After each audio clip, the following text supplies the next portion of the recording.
La Russie rejette catégoriquement l'ultimatum lancé par Donald Trump exigeant un cessez-le-feu total en Ukraine dans un délai de 50 jours. Un refus sec, sans détour, qui secoue déjà les coulisses diplomatiques mondiales.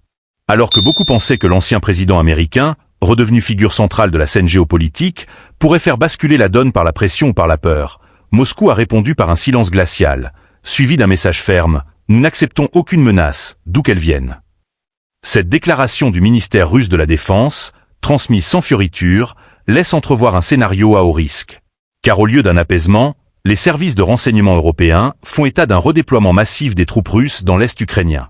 Les satellites américains ont détecté une intensification des mouvements militaires près de Bakhmout, Kharkiv et Zaporijia.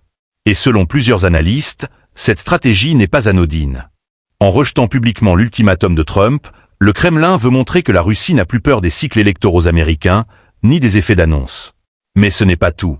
Des sources internes au Pentagone indiquent que des bases américaines en Pologne et en Roumanie ont été placées en état d'alerte renforcée.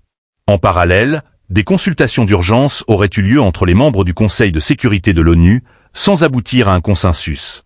Un haut responsable européen, sous couvert d'anonymat, a même évoqué un jeu dangereux où chaque camp teste les lignes rouges de l'autre. Le bras de fer est donc lancé. D'un côté, Trump, avec une date butoir qui pourrait devenir un prétexte politique. De l'autre, Poutine, déterminé à ne céder ni à l'intimidation, ni aux échéances imposées.